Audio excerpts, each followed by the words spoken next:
Hello students, welcome back. Students, we have started chapter 3. Students, in our previous session, we have studied about format painter, how to use format painter, how to apply superscript and subscript, and how to apply header and footer in the document. Okay?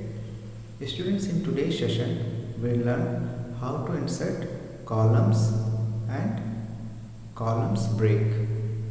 Okay, so let us begin today's session.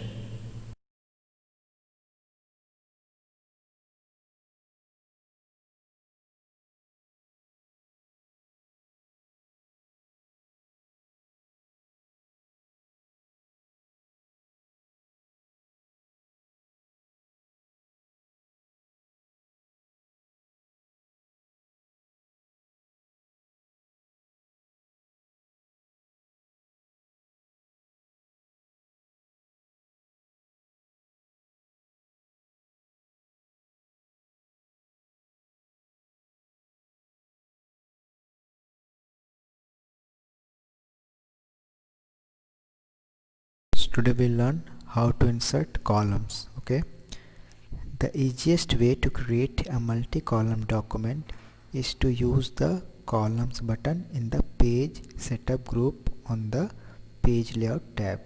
For that, first you have to open the Microsoft Word, and this is the Microsoft Word window. Select the text and click on the columns button. First you have to type the text. I have typed here one text, then I will select this text. Okay, now click on the columns button, and where you will get columns button in the page setup group on the page layout tab, and this is the page layout tab, and this is the page setup group, and this is the columns option. Okay, a drop down menu displays the choice of column. This is the drop down menus. Okay, select the number of columns you would like to insert in your document. Suppose I want 3. So now this is divided into 3 columns. Okay, see, 1 2 3. Okay, if you want to customize the columns, then click on the more column option in the drop down menu. So you have to click here. If you want to customize the columns, then click on the more column option, and this is the more column option. Okay, here you'll get, see, more column options. Suppose the column dialog box will appear. This is the column dialog box. Then define the desired setting and click OK. You have to select number of columns, how many columns you want, then you can type here, then you have to click OK here.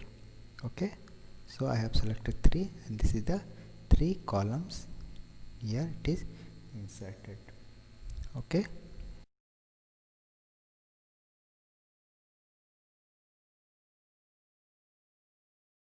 friends, now we'll learn how to insert column break. If you have already added columns to your Word document, then you might have noticed that some of the columns are not as balanced as you would like them to be.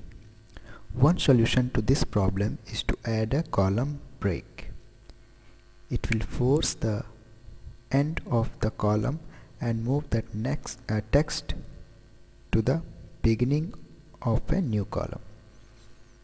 So how to do this? For doing this, first you have to type the text. Suppose I have typed this text here. Okay, this text. Now place the cursor before the text where you want to insert column break. Okay, I have placed my cursor here. Now click on the breaks button on the page layout tab and select the column option from the drop down menu. This is the page setup, page layout tab, and this is the page setup group. Here you will see breaks button. Okay, this is a breaks button. So this is page setup group, and you'll see here breaks button. In this breaks button you have to select the column option. Okay, you have to click here.